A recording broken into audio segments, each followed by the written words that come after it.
নমস্কার বন্ধুরা, মজুমদার গার্ডিয়ান চ্যানেলে আপনাদের স্বাগত জানাই। সুপ্রিম কোর্টে ঝুলছে এসএসসির 26,000 চাকরি বাতিল মামলা।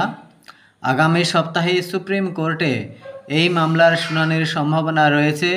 এরই মাঝে ঘুরে গেল মোড়। এবার সুপ্রিম কোর্টে অযোগ্যদের তালিকা দিয়ে দিল স্কুল সার্ভিস কমিশন। সেই তালিকা অনুযায়ী 4টি ক্যাটাগরি মিলিয়ে 2016 এসএসসি প্যানেলে মোট অযোগ্য চাকরির সংখ্যা 1461। এদিন স্ক্রুটিনি করে অযোগ্যদের তালিকা দেশের সর্বোচ্চ আদালতে জমা করেছে এসএসসি। মিলেছে 1461 অযোগ্যর চাকরির হদিশ।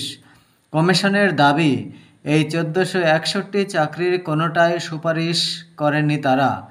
এদিন অযোগ্যদের তালিকা সহ সেই 1461 জনের নাম, রোল নাম্বার সুপ্রিম কোর্টে জমা দিয়েছে স্কুল সার্ভিস কমিশন। অযোগ্যদের তালিকা সুপ্রিম কোর্টকে গ্রহণ করার আবেদনও জানিয়েছে কমিশন। তবে ওএমআর সিট অর্থাৎ উত্তরপত্রের বিকৃতি নিয়ে কোনো তথ্য দেয়নি বোর্ড। এসএসসির দেওয়া তালিকা অনুযায়ী গ্রুপ সিতে অযোগ্য 381 জন, র্যাঙ্ক জাম্প 132, প্যানেলের বাইরে থেকে নিয়োগ 249। একইভাবে গ্রুপ ডিতে অযোগ্য 608, র্যাঙ্ক জাম্প 237 এবং প্যানেলের বাইরে থেকে নিয়োগ 371। নবম দশমে অযোগ্য 185, র্যাঙ্ক জাম্প 74 আর প্যানেলের বাইরে থেকে নিয়োগ 111। একাদশ দ্বাদশে অযোগ্য 38, র্যাঙ্ক জাম্প 20, প্যানেলের বাইরে থেকে নিয়োগ 18। এদিকে হাইকোর্টের নির্দেশে বাতিল হওয়া 25,844 চাকরি যোগ্য বলে এদিন আদালতে জানিয়ে দিল মধ্যশিক্ষা পর্ষদ। সুপ্রিম কোর্টে ডব্লিউবিবিএসসি যুক্তি দিয়ে জানিয়ে দিল, চাকরিতে যোগ্য অযোগ্য বলতে কিছু নেই, সকলেই যোগ্য, কোনো অনিয়ম নেই। পর্ষদের দাবি, এসএসসি বোর্ড চাকরি ধরে ধরে স্ক্রুটিনির পর এই তথ্য উঠে এসেছে।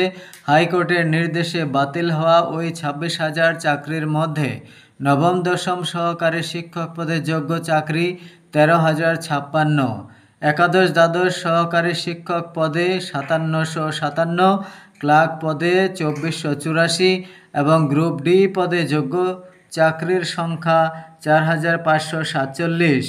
বোর্ড জানিয়েছে, চাকরি নিয়ে এসএসসির সঙ্গে তাদের কোনো তথ্যগত পার্থক্য নেই। এসএসসির সুপারিশ দেখেই নিয়োগ করা হয়েছে। মধ্যশিক্ষা পর্ষদের আরও যুক্তি, কাউন্সিলিংয়ের পরে অনেক যোগদান করেন না, যার জেরে শূন্যপদ থেকে যায়।